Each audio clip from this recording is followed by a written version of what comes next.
So I'd like to steer you in the right direction and point out things that you may not have even thought about.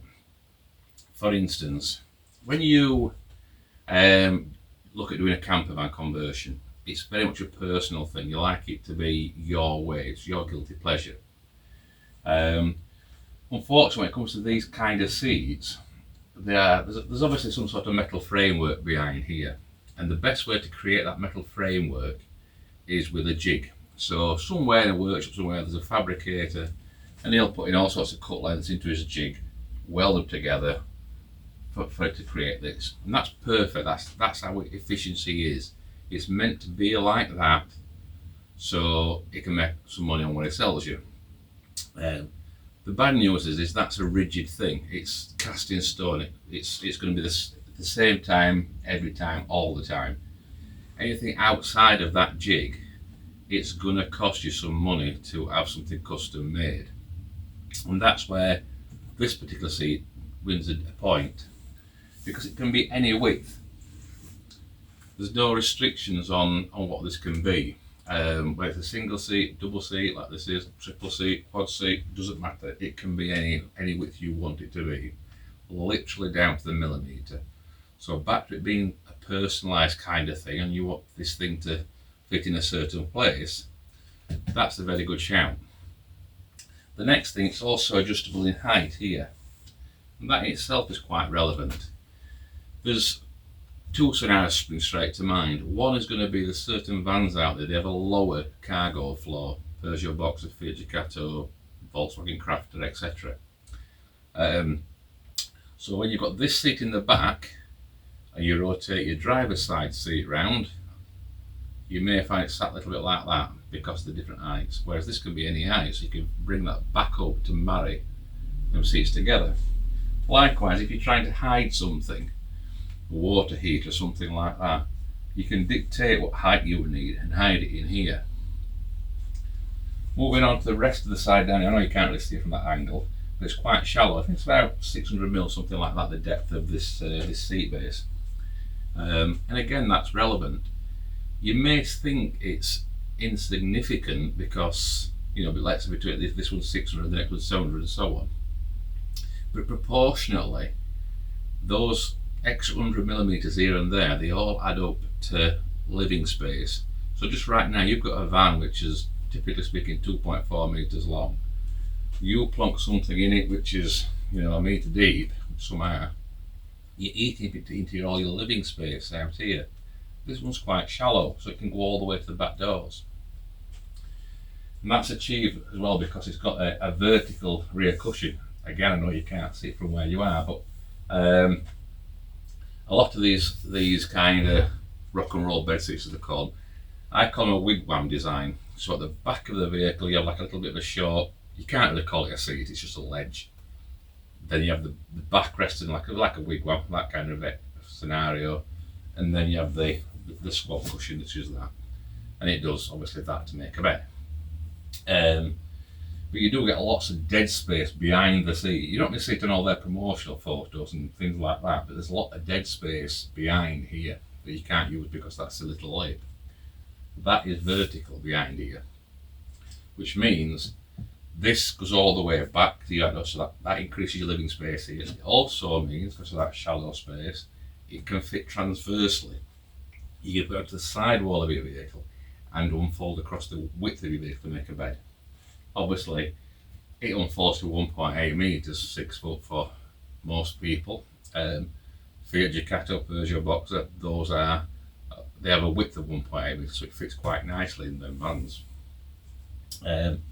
What else can I tell you about this seat? The backrest here is adjustable. So if you want a little bit more camber, you can have a bit more camber in it. So again, it's all adding to the comfort level. Likewise, this foam here, again going back to the customizable scenario, so you can the width, the height, you can actually get different widths of cushion here. And I know that's you'd be forgiven for thinking, well, I can have that anyway. You can't, because what happens here is it's ultimately the squab gap and how this one folds in here, because there's a relationship between the gap there, the hinge, and the thickness of the cushion. So just right now, this has got quite a unique hinge here. Again, you can't see it work. Is if you have a low pivot, so that's your backrest, and that is your sorry, that's your squat, that's your backrest. If you have a low pivot, so you pivoted down here somewhere, when it unfolds to make a bed, you create a gap. It's just inherent, it's like how it is. The only way around that is to have a high pivot, so you have something up here. It pivots like so. Yes, that closes the gap, but you've got to have a high pivot. There's something here. You don't always see it on pictures, but there's usually a bracket work poking up here. And that does, obviously, there's two negatives there. One is there's a risk you're going to sit on it, there's a risk you're going to lay on it. Even if you can't see it because it's under the fabric, it's there. And it also restricts these cushions overhanging the seat box. So that's that customizable scenario. Imagine a wheel arch there. This could go all the way over onto the nooks and crannies. More than what some of the seats out there do. Access to your storage, because that's always the thing with these. You can see we've got some sort of cutout. It's not actually for, it's more decorative than it is functional. We do use an handle to pull the seat forward, but you can put some magazines and things in there, but realistically that's not your access through into your main storage. Our common sense scenario is if that is, and a lot higher, you'll see the drawers and cupboard things, doors and that, etc.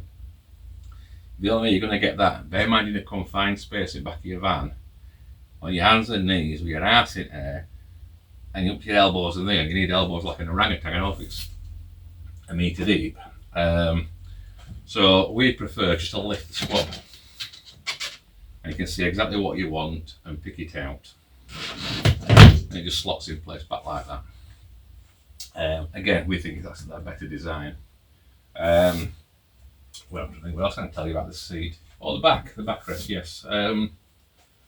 So you can probably appreciate this. This is a pull forward bed. So as you pull it, it unfolds, it travels forward to make its bed, and so forth. That's your backrest. You have a backboard behind you, which that also makes part of the bed.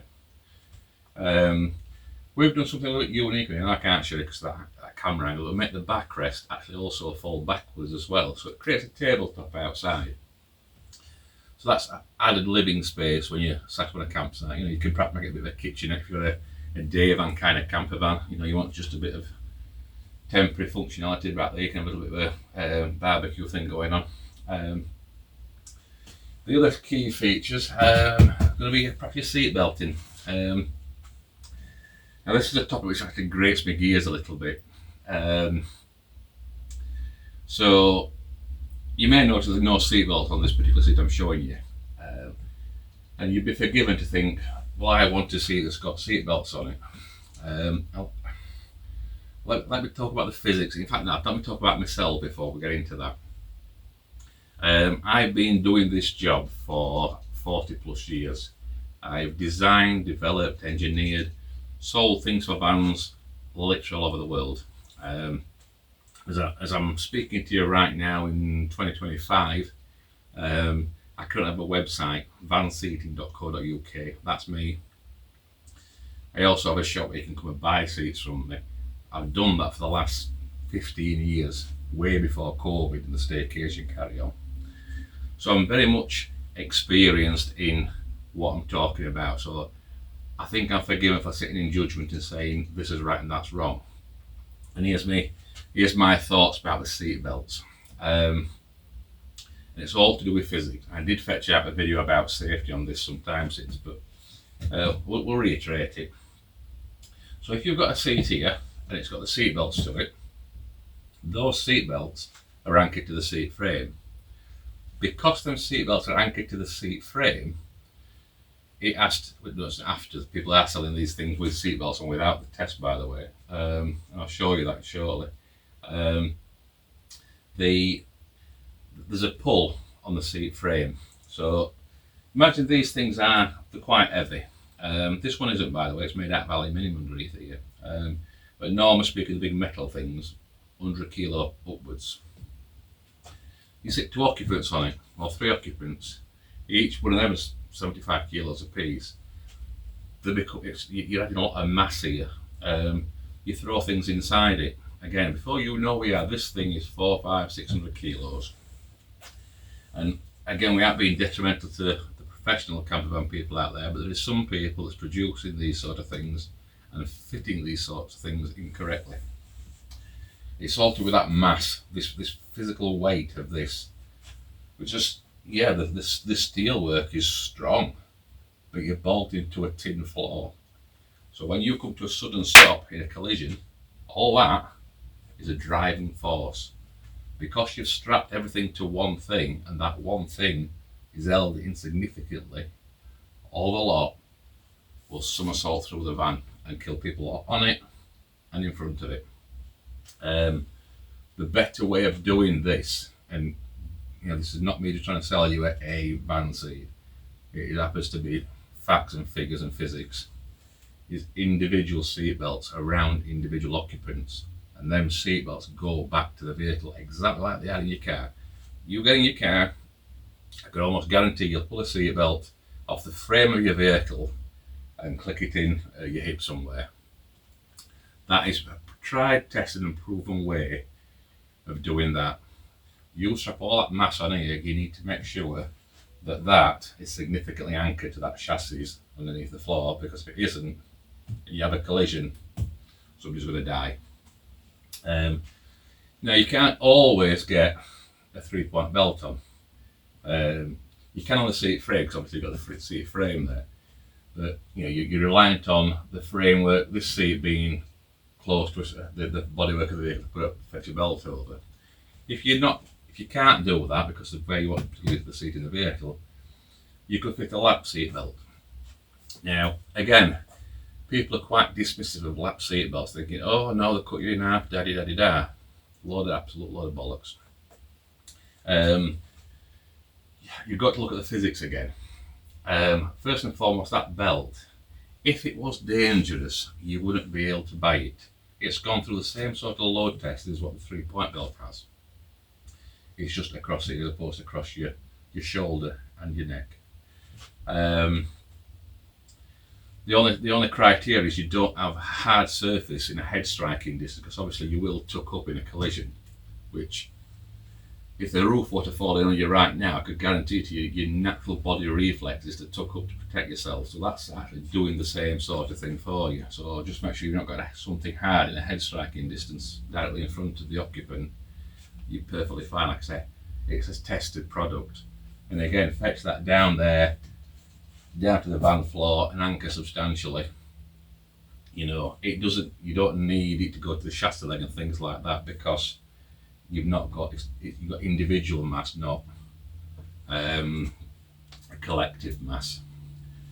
But like I said, there is some dangerous bed seats, these sort of bed seats. A lot of these people are making these with like draw slides out here, and I raise my eyebrow, I really do, because I think the strongest draw slide I've ever seen was 120 kilos. Now that is a dispersed weight as well. Like, that's meant to be a draw slide, not an occupant sat on it at one corner of it. Now, if you think of the average body weight of a person is 75 kilos, that's 120 kilos. 2 occupants, you've already gone past its tested point. And again, if you've got your 3-point seat belt on it, and there is, like I said, they are out there. I don't want to mention any names, but there's a company out there, and it looks like they specialise in making these products. And there's a seat there, it's got the draw slides on it, and a seat belt here. And in a collision, and again, I know this because I've been in this industry for long enough, in a collision, the seat wants a somersault. It wants to push down at the front and pull up at the back. So ultimately, even if the seat is anchored, there's a force there in a collision. Break your legs kind of thing. Now, this seat, and quite a lot of other seats out there, that's fine, it'll survive that push there. The seat I'm talking about in question on these draw slides, they're just held together, just 2 sliding frames held together with these draw slides, and these draw slides are held in place by self-tapping screws or pop rivets or something. They have to be really small regardless, just because of the nature of the product.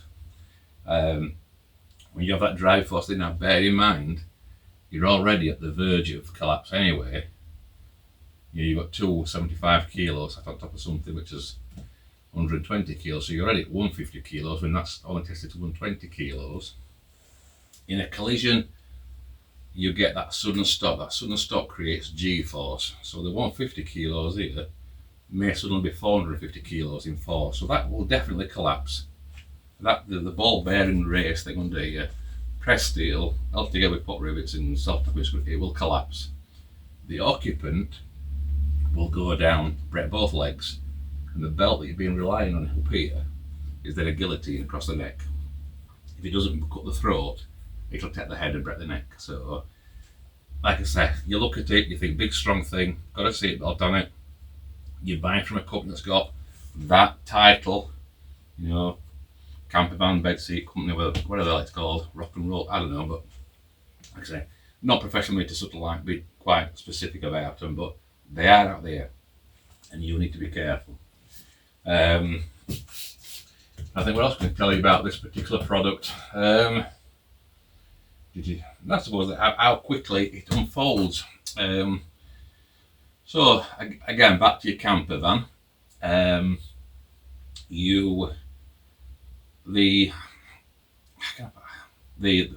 I call them flip-flop seats, and again it sounds like I'm being derogative to seat manufacturers. I'm not. It's just that you want to see that one falls into a bed quite quickly in one action, not particularly you flipping this and flopping that and unfolding this and moving that and installing this. You don't want that. You know, at the end of your day, you have to keep putting the seat up and down each day. It wants to be fairly painless. So again, like I said, I'm not going to slate it because it's wrong, because it's a completely different design. But nevertheless, they are out there, and it's like the squab here flips over. You take a part of the headrest off here. That could be either a beamed headrest or individual headrests. This part then falls down into it. Sometimes you have to put a supported leg out here as well. And the backboard needs to fall backwards. So if you've got storage behind that, or whatever's in that space behind it, that needs to obviously be cleared as well. It is a good design in the sense of the bit you sit on is not the same as the bit you sleep on. So the bit you sit on, you can have profile kind of contoured foam. A lot don't, by the way, but they could do. And like I said, the bit you sleep on, that can be flat foam. You'll notice a lot of these campervan bed seats are flat foamed. So it is a good design in that sense, but it is involved in making the bed. And if you're doing that day in and day out, perhaps it's not ideal. So what you want is a bed seat that unfolds quite quickly and easily. Now I'm kind of up against it a little bit here because obviously this seat's the same sort of height as I am. So I've only got the strength of one arm as opposed to my body weight to lift and pull. But that's how it works. You physically lift it and pull it out. So hence the cut out here. You'd lift it, pull it, and then travel it out.